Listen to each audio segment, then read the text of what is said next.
BGS ಶಾಲೆ SSLC ಫಲಿತಾಂಶದಲ್ಲಿ ವಿದ್ಯಾರ್ಥಿಗಳ ಸಾಧನೆಗೆ ಹೆಮ್ಮೆಯ ಕ್ಷಣಗಳಾಗಿದೆ. ಶಿಡ್ಲಘಟ್ಟ ತಾಲೂಕಿನ ಈ ವರ್ಷದ ಎಸ್ಎಸ್ಎಲ್ಸಿ ಪರೀಕ್ಷೆಯಲ್ಲಿ ಒಟ್ಟು ಪರೀಕ್ಷೆ ಬರೆದವರು 2472ಕ್ಕೆ 2284 ವಿದ್ಯಾರ್ಥಿಗಳು ಉತ್ತಮ ಸಾಧನೆ ಮಾಡಿದ್ದು 92.39 ವಿದ್ಯಾರ್ಥಿಗಳು ಪರೀಕ್ಷೆಯಲ್ಲಿ ಉತ್ತೀರ್ಣರಾಗಿದ್ದಾರೆ. ಇದು ತಾಲೂಕಿನ ಶೈಕ್ಷಣಿಕ ಮಟ್ಟವನ್ನು ಪ್ರತಿಬಿಂಬಿಸುವ ಸಾಧನೆಯಾಗಿದೆ. ಈ ಸಾಧನೆಯಲ್ಲಿ ಹನುಮಂತಪುರ ಗೇಟ್ ಬಳಿಯ ಬಿಜಿಎಸ್ ಶಾಲೆಯ ವಿದ್ಯಾರ್ಥಿನಿ ರಾಜಿ ಕಲಂತರಿ 99.36 ಅಂಕಗಳನ್ನು ಪಡೆದು ತಾಲೂಕಿನಲ್ಲಿ ಪ್ರಥಮ ಸ್ಥಾನ ಗಳಿಸಿ ವಿಶೇಷ ಹೆಗ್ಗಳಿಕೆ ಪಡೆದಿದ್ದಾರೆ. ಅವರ ಈ ಸಾಧನೆ ಶಾಲೆ ಹಾಗೂ ಪಾಲಕರಿಗೆ ಹೆಮ್ಮೆಯ ವಿಷಯವಾಗಿದೆ.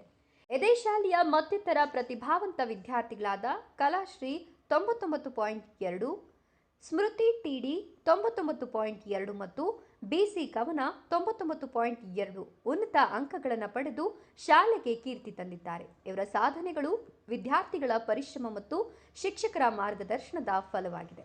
ವಿದ್ಯಾರ್ಥಿಗಳ ಈ ಸಾಧನೆಯನ್ನು ಗುರುತಿಸಿ ಶಾಲಾಡಳಿತ ಮಂಡಳಿ ಅಭಿನಂದನೆ ಸಲ್ಲಿಸಿ ಸನ್ಮಾನಿಸಿ ಗೌರವಿಸಿದೆ.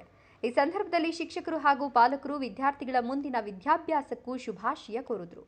ತಾಲೂಕಿನ ವಿದ್ಯಾರ್ಥಿಗಳ ಈ ಸಾಧನೆ ಇತರ ವಿದ್ಯಾರ್ಥಿಗಳಿಗೆ ಪ್ರೇರಣೆಯಾಗಲಿದೆ ಅಂತ ಶಿಕ್ಷಣ ವಲಯದಲ್ಲಿ ಅಭಿಪ್ರಾಯ ವ್ಯಕ್ತವಾಗಿದೆ.